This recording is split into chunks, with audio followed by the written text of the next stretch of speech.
다시 한번, 말씀하신 그때인 줄 알고.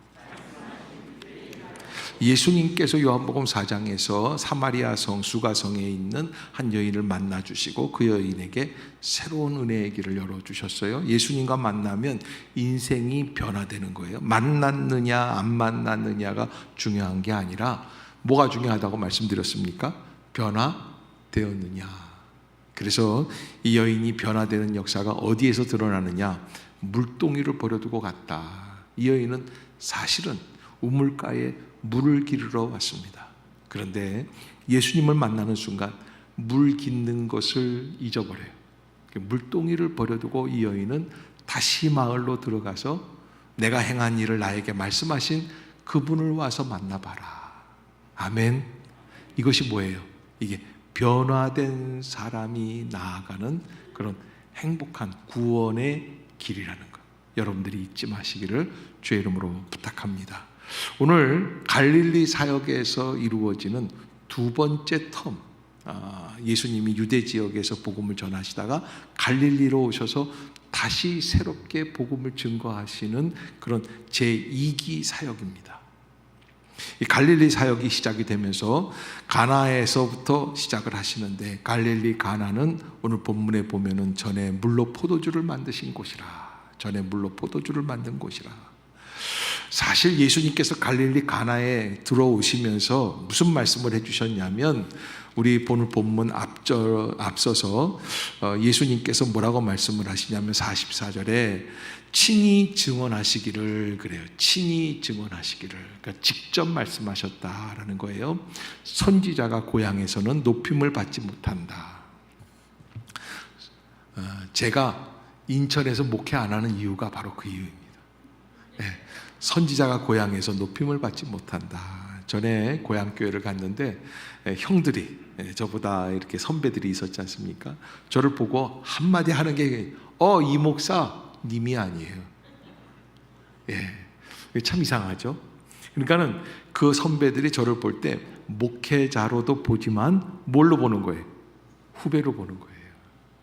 제가 어렸을 때 이렇게 정말 부족하고 연약한 모습들을 다 알거든요. 그러니까 이 목사님이라고 하기보다는 이 목사 이렇게 되는 거죠. 그래서 고향에 가서 목회하는 건 쉽지 않습니다. 그럼에도 또 우리 주변에는 가끔 뵈면 고향 교회에 가서 성실하게 목회하시는 분들을 뵙니다. 정말 대단한 분들이라 생각이 드는데, 아무튼 예수님도 고향에 돌아가시는 게 마음의 부담이에요. 선지자가 고향에서는 높임을 받지 못한다. 그러니까 예수님은 예수님인데, 같은 예수님이지만 어떤 눈으로 바라보느냐. 고향 사람들은 예수님을 어떤 눈으로 바라봅니까? 목수의 아들 요셉의, 목수 요셉의 아들이다. 그렇게만 바라보는 거예요. 저 어렸을 때 말이지, 보통 그러잖아요. 옛날에 나 기저귀 차고 다닐 때 다 봤어. 예. 지난 그 금요일 날 우리 청년들이랑 수련회를 잠깐 저도 같이 가서 따라가서 참여했었는데, 그때 이제 사실은 몇몇 청년들 이렇게 보면은, 응암동 출신 청년들 이렇게 보면은 승현이가 그랬어요.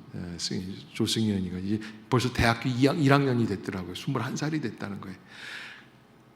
내가 왔을 때 까까머리였거든요. 돌 막 치는 거. 엄마가 이렇게 안고 예배를 드렸어요. 그래서 얘는 나중에 커서 뭐가 되려고 이렇게 이마가 넓은가. 그리고 저는 아주 그때 애기였었어요. 만 했었을 때 그걸 안고 예배를 드리던. 근데 걔가 이제 컸어요. 그래가지고서 뒷설거지를 혼자 다 하더라고요. 컸네. 시집가도 되겠다 생각이 들더라고요.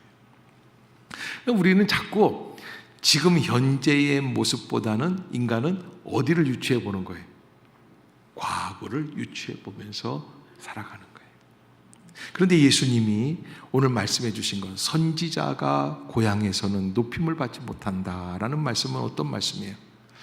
좀 나를 단순히 그냥 인간 요셉의 아들로서만이 아니라 하나님이 보내신 사람으로. 아멘. 아멘. 그러니까 예수님을 믿는다는 것은 뭐예요? 하나님의 아들로서 받아들이는 거예요. 우리가 구원 얻는 신앙이라는 것은 무엇입니까? 2000년 전에 나사렛 출신 목수의 아들 요셉의 아들 예수 그리스도가 그저 반역죄를 지어서 죽은 게 아니에요. 하나님의 아들이신 예수 그리스도께서 이 땅에 오셔서 나를 위해서 십자가에 못 박혀 죽으신 사건입니다. 아멘. 그러니까 남의 사건이 아니라 나를 위한 사건이다. 오늘 예수님께서 갈릴리에 이르셨습니다. 45절에 보면 갈릴리에 이르심에 갈릴리인들이 그를 영접하니 이는 자기들도 명절에 갔다가 예수께서 명절 중 예루살렘에서 하신 모든 일을 보았음이더라. 그러니까 여러분, 갈릴리 사람들이 예수님을 다시 새롭게 맞이하는데 사실은 자신들의 직접적인 신앙의 체험이 아니에요. 뭐예요? 유대 지역에 갔더니 예루살렘에서 예수님께 대접하는 모습들을 보고 우리도 저분을 그렇게 대접해야겠구나 라는 그런 생각을 했다는 거예요. 그 여러분, 우리가 사실은 정말 중요한 것은 나와 예수님과의 관계입니다. 거기에 깊은 역사가 있습니다. 남이 하기에 나도 따라서 하는데 별로 은혜가 없어요. 그러기에 여러분, 이런 분들이 있습니다. 아내를 따라서 교회 나오는 분, 친구를 따라 교회 나오는 분, 또 소문을 듣고 교회 나오시는 분. 우리가 꼭 잊지 말아야 될 것, 소문을 듣는 데서 끝나는 게 아니라 나의 주, 나의 하나님. 아멘. 아멘. 체험하면 길이 열려요. 오늘 본문에서 예수님께서는 갈릴리 가나 제2기 사역을 시작을 하십니다. 그래서 뭐라고 말씀을 하시냐면 46절에 예수께서 다시 갈릴리 가나에 이르시니 전에 물로 포도주를 만드신 곳이라. 왕의 신하가 있어 그의 아들이 가버나움에서 병들었더니. 한 가지 사건이 기다리고 있었습니다. 무슨 사건입니까? 왕의 신하입니다. 요즘으로 말하면 대통령 비서실 정도쯤 되는 권력을 갖고 있는 귀족입니다. 그 귀족의 아들이 병이 들었습니다. 병이 들어 죽어가고 있습니다. 우리는 이 병을 어떻게 바라보느냐? 신앙 안에 들어가면, 구원 안에 들어가면 바라보는 관점이 달라지게 돼 있어요. C.S. 루이스라고 하는 분이 이런 말을 했습니다. 고난은 하나님의 메가폰이다. 따라해 봅시다. 고난은 하나님의 메가폰이다. 무슨 뜻입니까? 고난에는 하나님의 음성이 담겨 있어요. 우리가 들어야 할 하나님의 음성이 담겨 있어요. 여러분, 우리는요, 제발 고난을 겪지 않았으면 좋겠다라고 생각을 해요.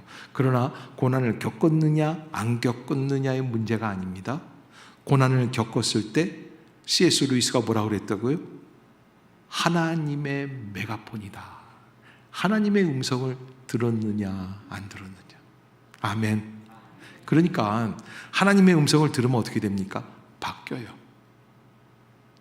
그런 말이 있습니다. 옛말에 궁즉통이라는 거예요.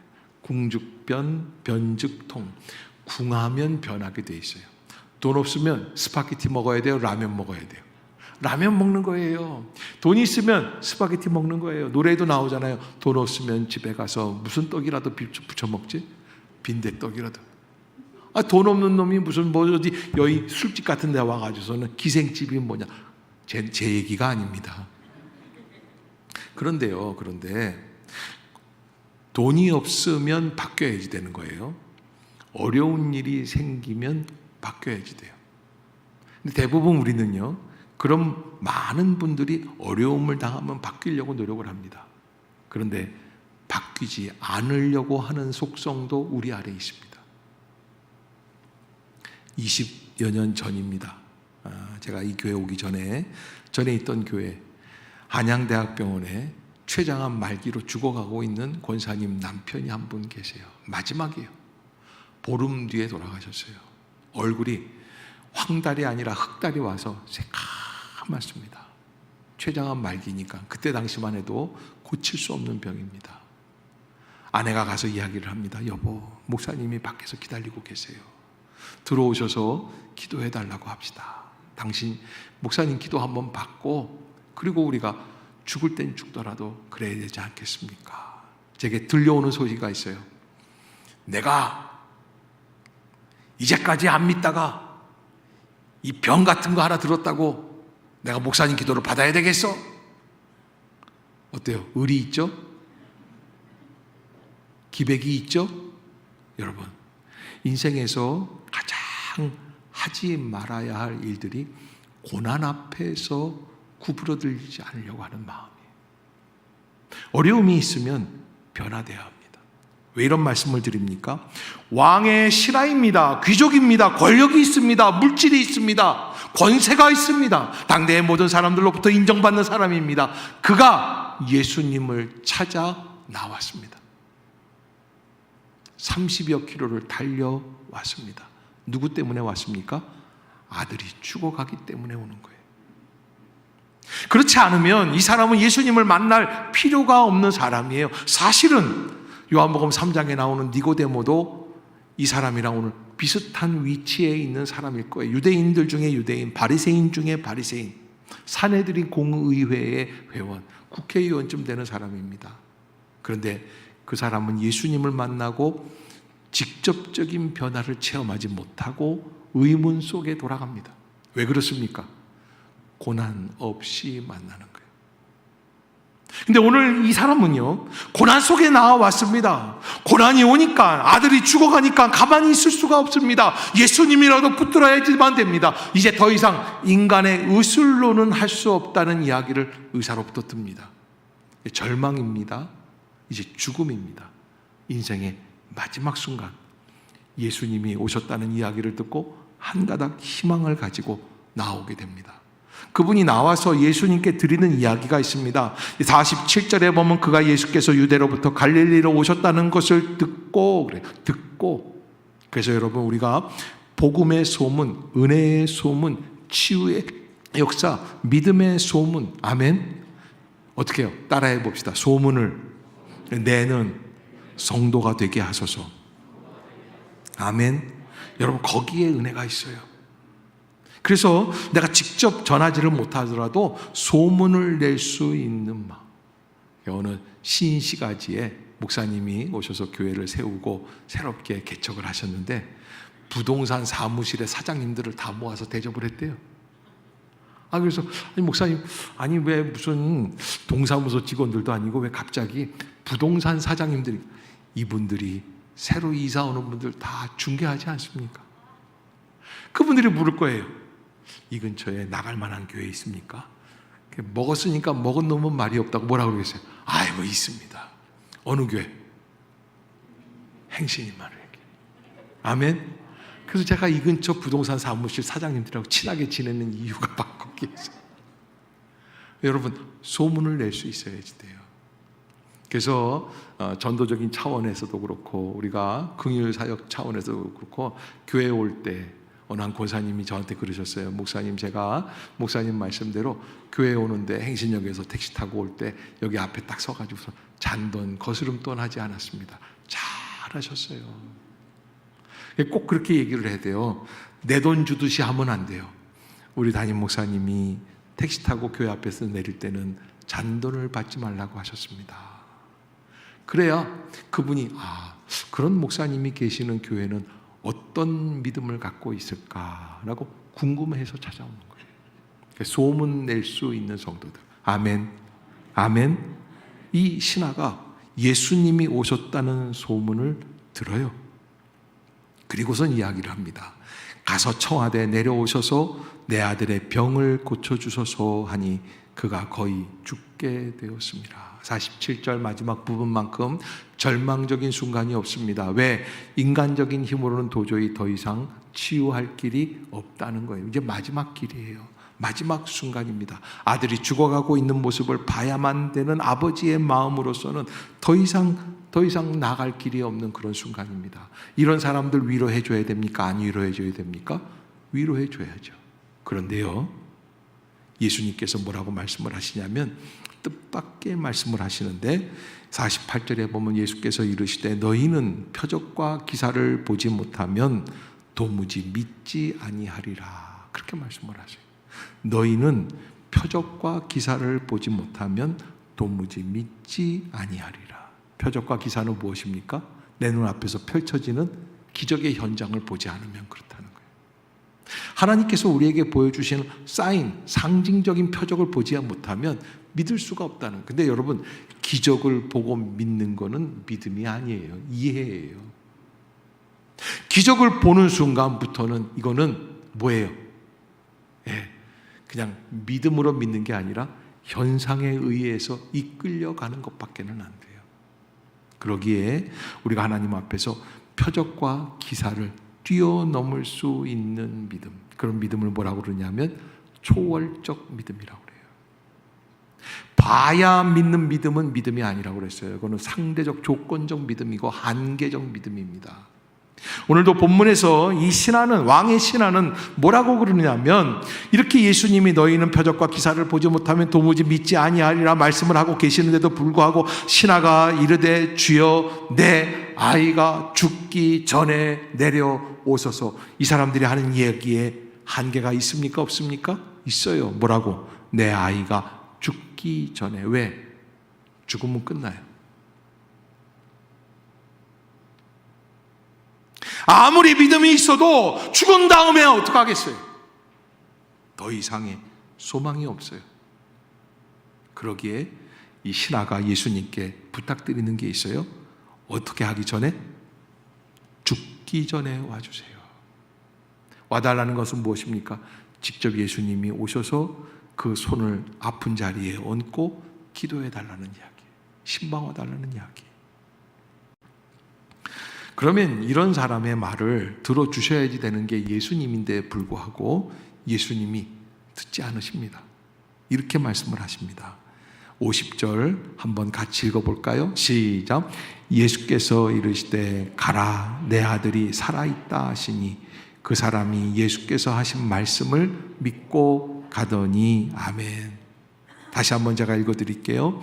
예수께서 이르시되 가라 내 아들이 살아있다 하시니 그 사람이 예수께서 하신 말씀을 믿고 가더니. 두 가지 생각하지 못했던 반전이 드러나요. 사실은 왕의 신하, 청와대 경호실장쯤 되는 사람이라고 쳤을 때 이 사람의 아들을 고쳐주시면, 직접 가서 만나서 기도해 주시고 치유해 주시면 좋은 소문이 날까요? 안 날까요? 가야 돼요? 말아야 돼요? 당연히 가야지 돼요. 당연히 가서 당연히 기도해 주셔야지 돼요. 또 특히나 다른 사건이 아니에요.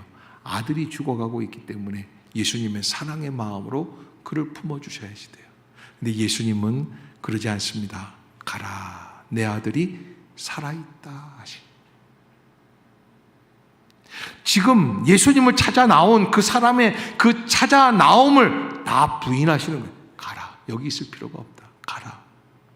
왜? 네 아들이 살아있다. 신하가 뭐라고 말을 합니까? 주여 내 아이가 죽기 전에 내려오셔서. 한계적인 믿음의 고백입니다. 주님이 오셔서 치유해 주시면 좋겠습니다만은 조건이 있어요. 뭐예요? 죽기 전에예요. 아무리 예수님이라도, 아무리 하나님의 사람일지라도, 아무리 메시아라도 죽으면 끝입니다. 죽기 전에 내려오셔서. 예수님은 그 한계적인 고백을 받으시고 뭐라고 그러십니까? 가라 내 아들이 살아있다. 무슨 말씀이냐? 오늘 이 한계적인 언어를 가지고 나온 이 사람의 믿음에 초월적 믿음을 요구하신다.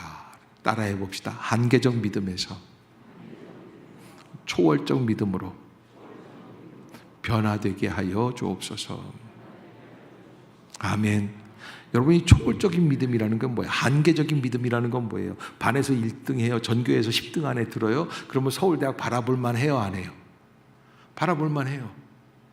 그래서 믿는 거예요. 주여 갈 줄로 믿습니다.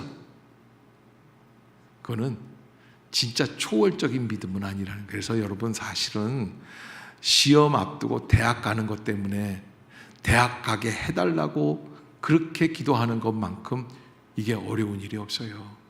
그런데요, 이런 게 있어요. 그렇게 목사님 아들인데 공부를 안 하더래요.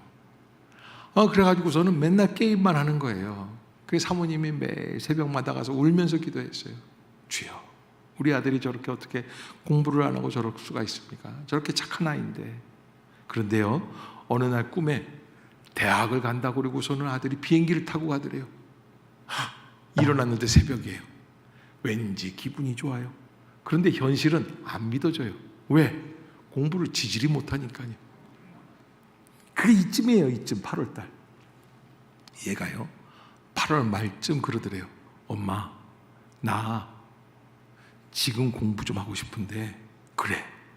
그런데 내가 지금부터 처음부터 다시 공부하려면 너무 이게 시간이 안 남았고, 그런데 역대 문제집이 있어요. 여기 나와 있던 기출 문제집이라고 그래요. 그거 하나 사달라고 그러더래요. 저게 약을 먹었나 왜 저러나. 목사님 사모님인데도 믿음이 없어요. 주여. 그래서 혹시 몰라서 사줬대요. 그것만 공부하더래요. 40점이 올랐어요. 아멘 하는 분들도 없고. 남의 집 아들이라 이거예요. 걔가 그러더래요. 엄마 이상하지? 내가 본 데서만 나왔어. 그러면 이제 하나 남았죠? 대학은 갈 텐데, 대학은 가게 됐어요. 못 갈 줄 알았는데 40점이 넘어서 나왔으니까. 그러면 어느 대학을 가냐? 뭘 탔어요? 꿈에 비행기 탔거든요. 한동대를 갔어요. 그래서 포항 가느라고 비행기 타고 가는 거예요. 네, 해외나 제주도로 갈 줄 알았는데 포항 가느라. 이게 실화예요. 여러분, 될 만하기 때문에 믿는 거는 진정한 믿음이 아니라는 거예요. 초월적 믿음이에요. 가라, 내 아들이 살아있다. 할 수 없는 상황에, 이루어질 수 없는 순간에 하나님은 이루시는 줄로 믿습니다. 여러분, 인간은 죽는 날들을 바라봅니다. 죽음 앞에 연약합니다. 내 아이가 죽기 전에 내려와 주세요. 인간적인 시간을 따지는 거예요. 이제 얼마 안 남았습니다. 그런데 예수님은 그러지 않으세요. 네 아들이 살아있다. 내 아들이 살아있다. 이게 죽기 전에 시간을 카운트하는 사람들은요, 하루 남았습니다, 이틀 남았습니다, 사흘 남았습니다. 살아있지만 죽은 거나 마찬가지예요. 왜? 어디를 향해 가고 있으니까? 죽음을 향해 가고 있으니까. 예수님은 그게 아니에요. 네 아들이 죽어있다, 살아있다? 살아있어요. 영원히 살아있을 줄로 믿습니다. 그 은혜예요. 너 왜 죽는 날만 바라보니? 아직 살아있어. 그리고 하나님이 고쳐주실 거야. 놀라운 기적이 일어나요. 그 말씀 앞에 그 사람이라는 건 누굽니까? 왕의 신하예요. 그 사람이 예수께서 하신 말씀을 믿고 가더니, 따라해 봅시다. 그 사람이 예수께서 하신 말씀을 믿고 가더니. 아멘. 여러분, 사실은 이 왕의 신하라고 하는 이 귀족은 어떤 생각 속에 나왔습니까? 인간의 한계적 상황에 조건적 사고방식, 그래서 환경을 따지고 상황을 따지고 인간적인 계산을 합니다.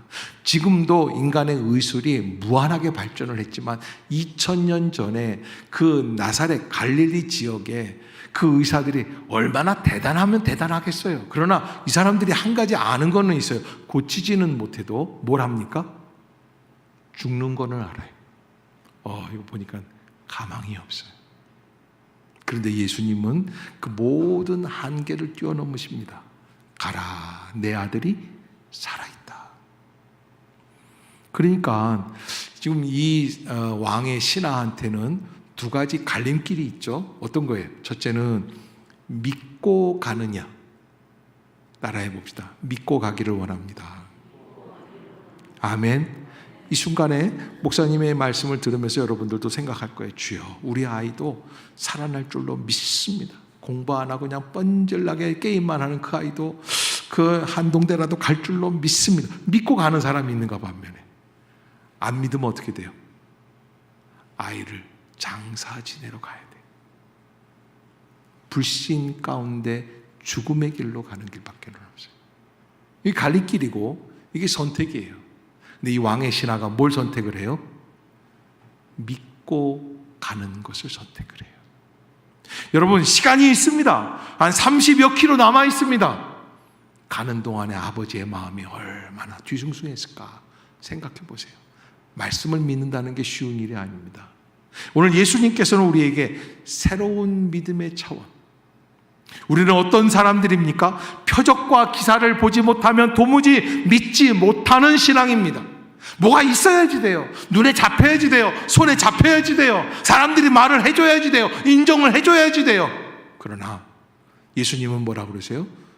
도마에게도 말씀하셨죠. 너는 나를 본고로 믿느냐? 보지 못하고 믿는 자가 더 복되니라. 아멘. 사람을 믿는다는 건 어떤 겁니까? 그 사람의 인격을 믿는 거예요. 인격을 믿는 거의 대표적인 것이 뭡니까? 그 사람이 하는 말을 믿는 거예요.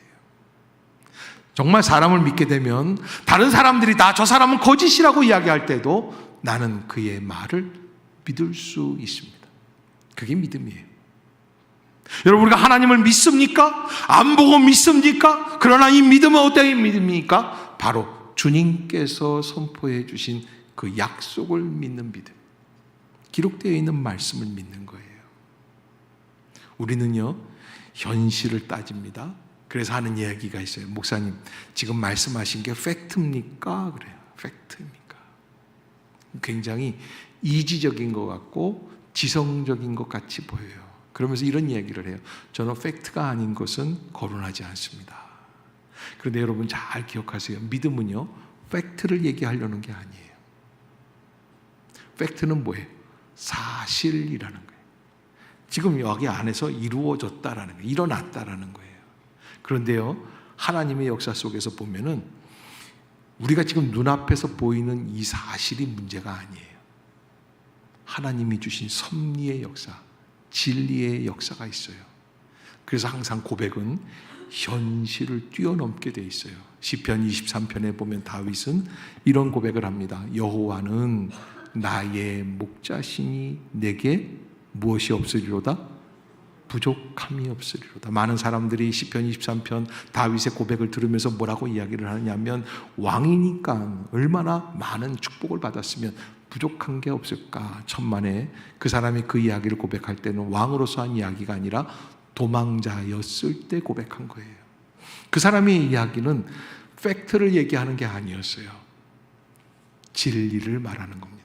하나님이 나의 목자시라면 나의 인생을 인도해 주시는 것이고, 지금 내게 이루어지는 이 상황들도 누가 허락해 주시는 거예요? 하나님이 나에게 허락해 주시는 거예요. 여호와가 나의 목자시니. 그러면 내게 부족함이 있어야지 돼요? 없어야지 돼요? 없어야지 돼요. 그게 진리의 사실이에요. 그런데 현실은 어때요? 부족해요. 안타까워요. 어려움이 있어요. 그래서 부족함이 없으리로다 고백을 해요. 마침내 다윗은 부족한 인생을 삽니까? 부족함이 없는 인생을 삽니까? 부족함이 없는 인생을 살게 돼요.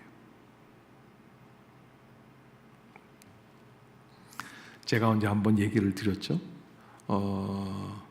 김기두라고 하는 그 어느 탤런트, 대학교 들어가는데 돈이 없어가지고서는 간신히 엄마가 그날 돈을 만들어가지고 그래서 입학을 했는데, 너무너무 고생을 하면서, 엄마가 공장에서 일을 하는 사람이거든요. 그래서 맨 마지막으로 다른 학생들 다 하고 다 들어가는데 7시 넘어서 간신히 등록을 했어요. 접수를 했어요. 집에 가면서 엄마를 좀 위로해야 되겠어요. 그래서 위로하면서 이런 얘기를 해요.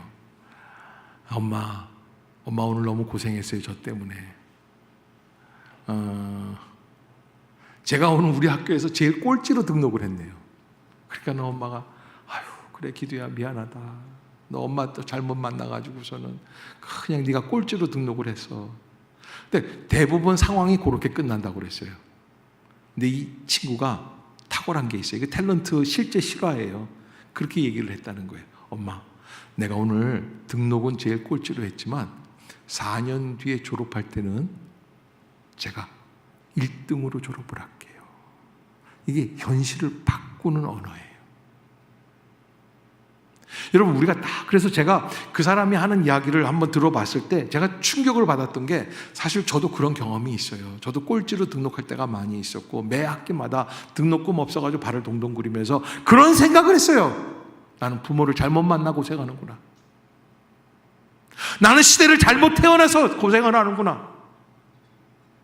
왜 내게 이런 고난이 있을까? 왜 나만 힘들까? 이런 생각들을 해봤어요. 그런데 그 학생은 그러지 않아요. 엄마, 내가 등록은 꼴찌로 했지만, 이루어지지 않은 팩트죠. 아직 팩트가 아니에요. 바람이에요. 뭐라 그래요? 졸업은 1등으로 할게요. 그래서 그 MBC 그 라디오 무슨 뭐 거기 나왔거든요. 그 나왔던 실제 그 나온 이야기인데, 그 김구라 씨가 나 얘기하더라고. 그래서 진짜 졸업은 수석을 했어요? 그 턱 이렇게 내밀고 그렇게 얘기하더라고. 그랬더니 그 친구가 그래. 예, 제가 졸업은 수석으로 했습니다. 그러니까 내가 그때 그 얘기를 들으면서요, 어떤 생각이 드냐면, 저는 대학을 수석으로 졸업 못했어요. 부끄러운 얘기지만. 왜 못했을까요? 등록은 똑같이 꼴찌로 했거든요. 졸업은 수석으로 못했어요. 왜? 여러분 눈동자가, 우리도 다 졸업은 수석으로 못했는데요. 선포하지 않은 거예요. 말하지 않은 거예요. 긍정의 미래를 바라보지 못한 거예요. 초월적인 믿음의 주님을 못 바라봐요. 우리 현실에 갇혀 있어요. 대부분 나의 한계 속에서 생각을 해요. 내가 감당한다고 생각해요. 은혜는 내 능력으로 감당하는 게 아닙니다. 주님 안에서. 그래서 바울은 뭐라고 그럽니까?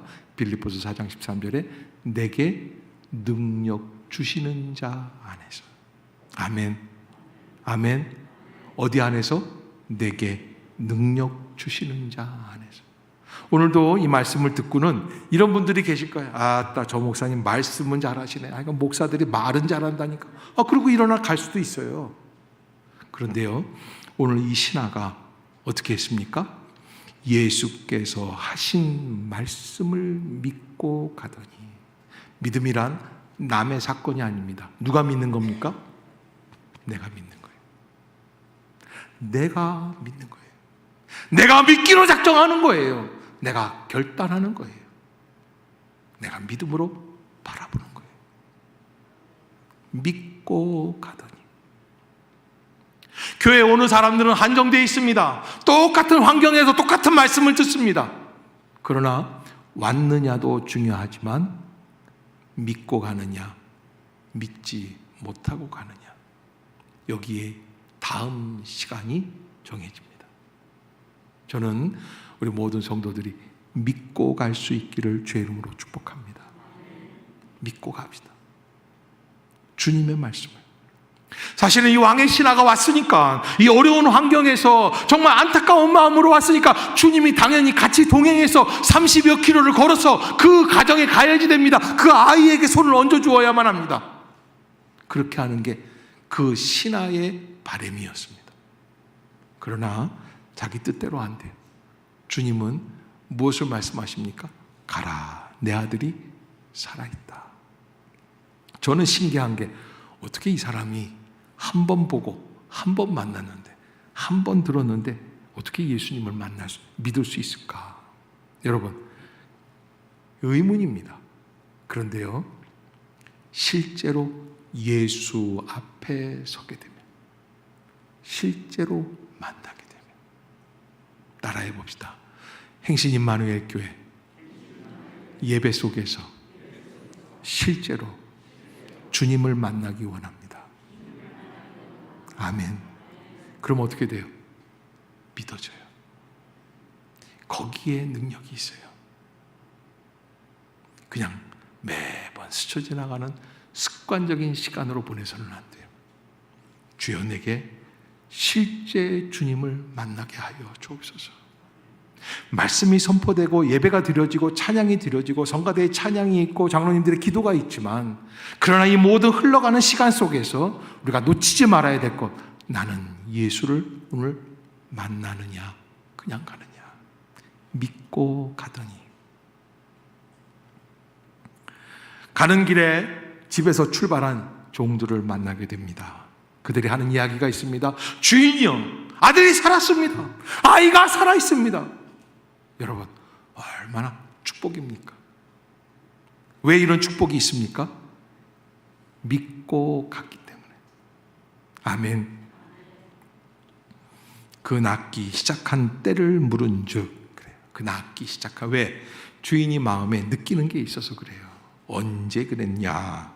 어제 7시에 열기가 떨어졌나이다. 그러니까 이 신하가 하는 이야기가, 그의 아버지가 예수께서 내 아들이 살아있다 말씀하신 그때인 줄 알고, 따라해 봅시다. 말씀하신 그때인 줄 알고. 다시 한번, 말씀하신 그때인 줄 알고. 뭔 얘기예요? 무슨 얘기예요? 말씀하신 그때라는 게 뭐예요? 다른 방법으로 고쳐진 게 아니에요. 주님이 말씀하셨기 때문에 우리 아이가 나았습니다. 아멘. 그래서 이 신하는 가만히 있을 수가 없습니다. 자기와 온 집안이 다 믿게 됩니다. 아멘. 아멘. 이거는 표적이 됩니다. 어떤 표적이냐? 갈릴리 가나에서 오신 후에 행하신 두 번째 표적. 첫 번째 표적은 가나 혼인잔치에서 물을 술로 포도주로 만드신 그런 변화의 역사. 오늘 두 번째 표적. 이게 우리에게 주는 의미가 무엇입니까? 말씀을 듣고 믿는 믿음. 현실 속에서 이루어지는 것을 보고 믿는 게 아니라 표적을 보고, 기사를 보고, 현장을 보고, 내가 직접 눈으로 보고. 여러분, 이런 분들이 있어요. 여기서 죽은 이분이 살아나면 나는 믿겠습니다. 여러분, 정말 그럴 것 같죠? 그때뿐이에요. 그때뿐이에요. 그 순간이에요.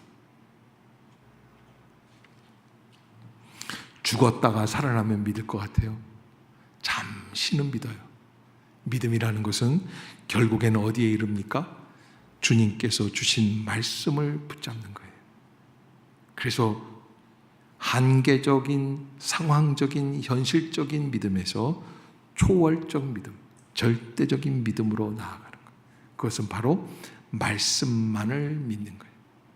사람이 마음으로 믿어 의에 이르고 입으로 시인하여 구원에 이른다. 바울은 그 상황을 그렇게 표현하고 있습니다. 우리가 어떻게 해야지 될까? 어떤 말을 믿고 어떤 말을 선포해야지 될까? 예수님이 내 집에 오셨으면 더 좋았을 텐데 주님은 안 오시고 가라, 내 아들이 살아있다 말씀하시니 내 아들이 살아있는 줄로 믿습니다. 선포하고 나아가는 거예요. 그래 하나님의 은혜 가운데 새로운 세상을 살아가게 되는 그런 복된 성도들이 되시기를 주의 이름으로 축복합니다. 기도하겠습니다. 사랑의 하나님, 은혜를 감사합니다. 하나님께서 주시는 놀라운 능력을 사모하는 마음으로 예배를 드립니다. 우리의 심령을 회복시켜 주시옵소서. 하나님, 우리가 이런 여건이 있기 때문에, 할 수 있는 가능성이 있기 때문에 믿는 것이 아니라 할 수 없는 상황에서도 주님은 하시기에 믿는 믿음, 절대적 믿음, 초월적 믿음으로 나아가게 하여 주시옵소서. 예수님의 이름으로 기도드리옵나이다. 아멘.